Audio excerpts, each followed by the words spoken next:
안녕하십니까. 2024년 4월 20일 최병무 이펙트 시작하겠습니다. 윤석열 대통령과 국민의힘이 총선에서 참패한 뒤에 차기 주자라고 하는 사람들이 국민의힘에 여러 명이 있죠. 한동훈 전 비대위원장, 그 다음에 오세훈 서울시장, 홍준표 대구시장, 원희룡 전 국토교통부 장관, 그리고 또 제3의 인물이 갑자기 부상할 수도 있습니다. 이런저런 이유로 인해서 그 집권당의 힘이 빠지니까 이런 대선 주자들이 꿈틀거리는 것 아니냐, 이런 이제 언론의 분석이 있었고요. 저도 충분히 그럴 수 있고 또 그래야 한다고 봅니다. 왜냐하면 차기 주자라는 사람들이 결국은 집권당의 희망이 될 수 있겠죠.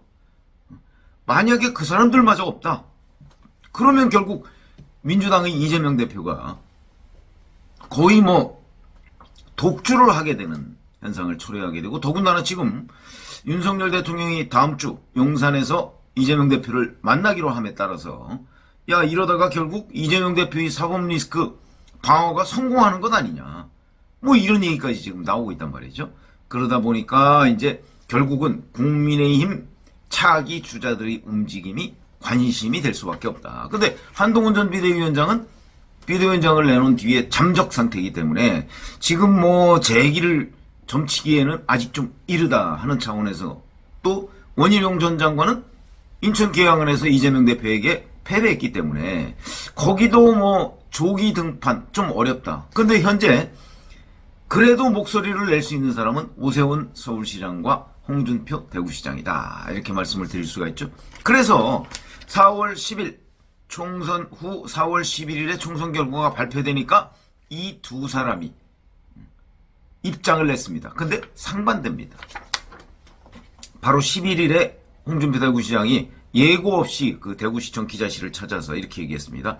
딱 한동훈 비대위원장을 지목을 하면서 셀카놀이, 대권노름, 촉새처럼 반응, 깜도 안 되는 사람, 이런 식으로 완전히 짓밟아버리고요.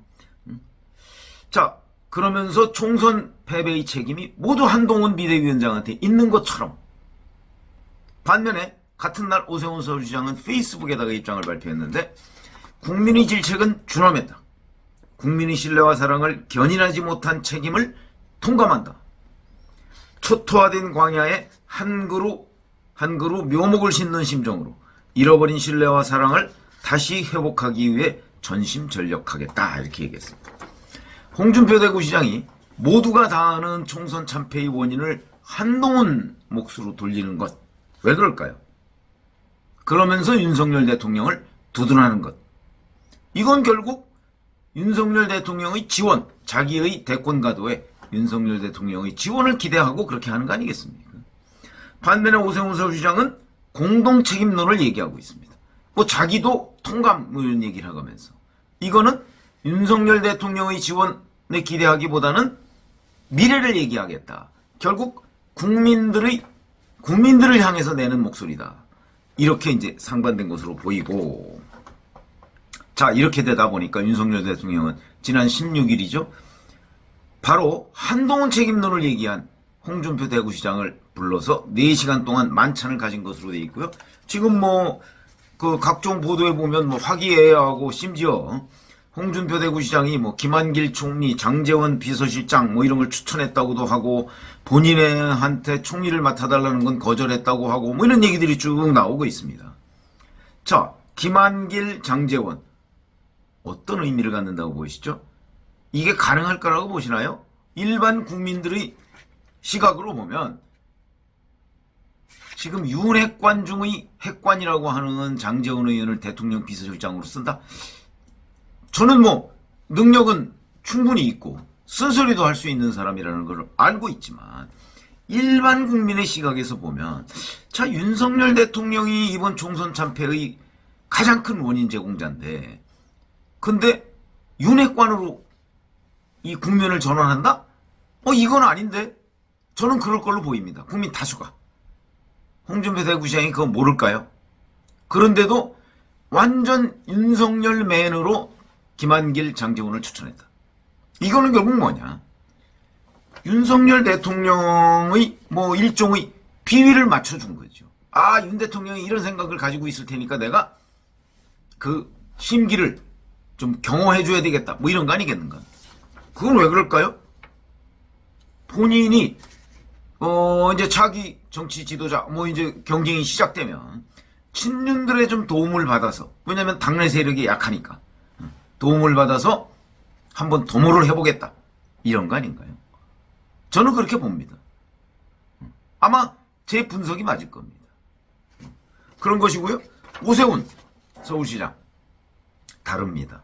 바로 윤석열, 홍준표 대구시장이 만찬을 가졌던 그날 중앙일보하고 인터뷰를 했습니다. 그 인터뷰 내용이 나왔는데, 이제 이 총선 참패의 원인 뭐 이런 부분에 관해서 이제 조심스럽지만 윤석열 대통령과 상당한 거리두기를 하고 있다는 게 느껴집니다. 이렇게 얘기합니다. 전문가들도 지지층 축소를 자초한 측면을 지적하더라. 자기 얘기가 아닌 듯 전문가들의 지적을 인용하지만 실질적으로 자기의 무게중심이 상당히 담겨있는 분석이다, 이렇게 봅니다. 이념 다툼은 야당의 몫인데 미래지향적인 정책을 펼쳐야 하는 정부 여당과 대통령이 예를 들어서 홍범도 장군 논란 같은 문제에 집착하는 모습을 보이면 국민이 동의하기 어렵다. 홍범도 문제 같은 걸 직접적으로 비판한 거죠. 그러면서 이제 정책 집행력 뭐 이런 것도 사실 디테일에 좀 약한 것 같다. 똑같은 정책을 펼쳐도 앞뒤를 가다듬는 프로세스 관리가 필요하다.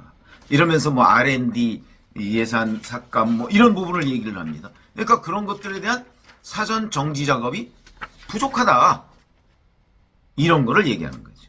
그 다음에 또 하나, 리더십 스타일을 얘기하지 않을 수 없는 게 어떤 참모라도 하고 싶은 말을 부담 없이 할 수 있는 분위기는 꼭 필요하다. 많이 알려진 게 앞에 가면 얼어붙는다고 하지 않나. 누구라도 말을 할 수 있게 분위기를 만들어주는 건 상급자의 책임이다. 그러니까 윤석열 대통령 앞에서 참모들이 제대로 쓴소리를 하지 못하는 분위기, 이 책임이 윤 대통령한테 있다는 걸 지적을 하는 겁니다. 그렇지만 또 한동훈 비대위원장의 책임론도 피해가지는 않았는데 조금 애매합니다. 한번 보시죠. 이거는 오히려 자기 희생으로 봤습니다.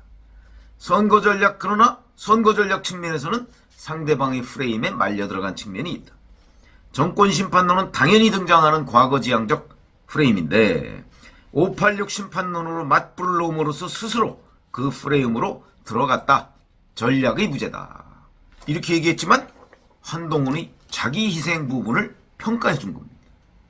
그럼 이것만 봐도 벌써 홍준표 대구시장과의 분석의 그 관점 자체가 엄청난 차이가 있습니다. 이거는 결국 윤석열 대통령과의 거리두기, 이걸 의식한 발언으로 보인다.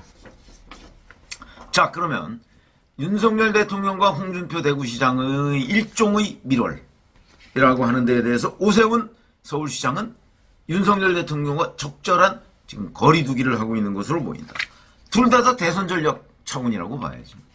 대선 전략 차원에서 홍준표 대구시장은 본인의 지금 접근 방법이 더 낫다고 생각하는 거고, 오세훈 서울시장은 아니다. 나는 국민들을 보고 윤석열 대통령과 좀 거리를 두는 게 더 낫다. 이건 또 뭐하고 관련이 있냐면 윤석열 대통령의 앞으로 3년간 변화 여부와 관련이 있습니다.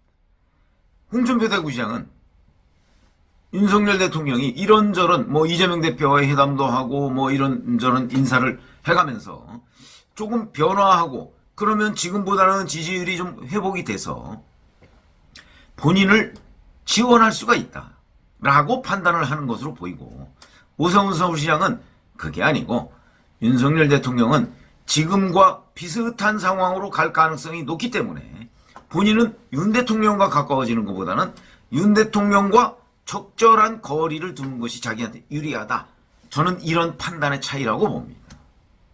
그래서 지금 홍준표 대구시장과 오세훈 서울시장 간에 윤석열 대통령과의 거리에서 차이가 있는 거다. 이렇게 보거든요. 자, 그렇다고 해서 그러면 오세훈 서울시장이 거의 모든 면에서 윤석열 대통령과 거리두기를 하느냐? 그건 아닌 걸로 보입니다. 예를 들어서 이승만 기념관 건립 문제, 이런 데는 또 보조를 같이 하고 있습니다. 그러니까 홍준표 대구시장은 적극적인 윤석열 대통령 접근 모드를 취하고 있는가 하면 오세훈 서울시장은 적당한 거리를 유지하면서 그러나 완전히 척지는 그런 관계는 아닌 이런 애매한 관계를 유지하려고 한다. 그럼 이제 궁금하신 거는 도대체 누가 맞느냐 이게 궁금하실 것 같습니다. 누구의 전략이 맞아떨어질까? 저는 그러니까 저희의 경험 뭐 이런 것들을 종합해 보면 저는 오세훈 서울시장의 전략이 맞을 걸로 보입니다. 저도 윤석열 대통령이 앞으로 크게 변할 거라고는 보지 않습니다. 뭐 약간의 전략 전술적인 변화는 있겠죠. 그러나 기본적으로 국정 철학을 바꾸거나 뭐 이재명 대표를 만나니까 완전히 바꾼 거다? 저는 그렇게 보지 않습니다. 이거는 전략 전술적인 변화라고 보여지죠. 근본적인 변화는 없는 걸로 보입니다. 이렇게 본다면 결국 윤석열 대통령의 앞으로 3년간 이게 지금보다 월등히 뭐 국민들 지지율이나 국민들의 평가나 이런 데에서 나아질 것으로 보지는 않는다. 뭐 일부 나아질 수는 있겠죠. 뭐 이재명 여야 뭐 영수회담을 한다든가 뭐 이런저런 문제, 그다음에 야당과의 어떤 협력 관계 뭐 이런 걸 통해서 일부 나아질 겁니다. 그러나 근본적으로 나아지지는 않는다는 관점에서 보면 역시 중도층이나 국민의힘 그러니까 국민을 보고 윤석열 대통령과 적당한 거리를 유지하는 쪽이 오히려 승자가 되지 않을까. 저는 그렇게 판단을 하는데 그거는 뭐 앞으로 이제 굉장히 오랜 시간이 남아 있으니까 그런 부분을 한번 보시면 될 겁니다. 그런데 저는 적어도 이 잠룡들이 여하튼 꿈틀거리고 있다. 윤석열 대통령의 일종의 지금 레임덕 사태가 온 거 아닙니까? 지금 뭐 20%대로 30%대에서 20%대로 지지율이 떨어졌는데 일부 회복을 한다고 하더라도 30%대로 다시 진입할 가능성은 그렇게 높지 않거든요. 그러면 이거야말로 레임덕이죠. 그거는 국민의힘의 전통적인 지지층 외에 중도층 이런 데는 대부분 달아났다. 이렇게 봐야 되는 겁니다. 그게 또 크게 개선될 것 같지가 않다라고 한다면 자, 꿈틀거리고 있는 잠룡들 사이에서 누가 두각을 드러낼 것이냐. 당장은 판정이 어렵죠. 뭐 3년 길다고 할 수도 있습니다. 그러나 일단은 오세훈, 홍준표 이 두 사람이 상당히 저는 앞쪽에 위치하고 있는 거고 이제 한동훈의 재기 뭐 이거는 늘 이제 상수가 될 것이고 그다음에 원희룡 전 장관의 재기도 또 하나 여기에 어떤 변수가 될 가능성이 높다. 그래서 오늘은 그 앞부분에 있는 차기 주자들의 선두권에 있는 오세훈 서울시장과 홍준표 대구시장. 근데 이제 갤럽 조사나 이런 데 보면 이 두 사람의 지지가 그렇게 높지는 않습니다. 아마 그런 부분은 한동훈 비대위원장한테 가려서 그런 건데 한동훈 비대위원장이 지금 이제 전면에 나서지 않는 상황이기 때문에 아마 그 지지가 이런 사람들로 이렇게 흩어지면서 이제 새롭게 국민의힘 대권 주자군의 아마 국민 평가 지지 뭐 이런 것들이 재편되고 있는 과정이라고 보면 지금 오세훈 서울시장과 홍준표 대구시장 간의 이런 미묘한 경쟁 뭐 이런 것들이 이제 국민들로 하여금 뭐 좀 이제 시간이 지나면 이 선택을 할 수 있도록 아마 기회를 제공하게 될 것이다. 이렇게 보고요. 오늘은 오세훈 서울시장과 홍준표 대구시장 간의 미묘한 갈등, 이거 뭐 갈등이라고 봐야죠. 내지는 미묘한 경쟁, 뭐 이런 부분에 관해서 말씀을 드렸습니다. 고맙습니다.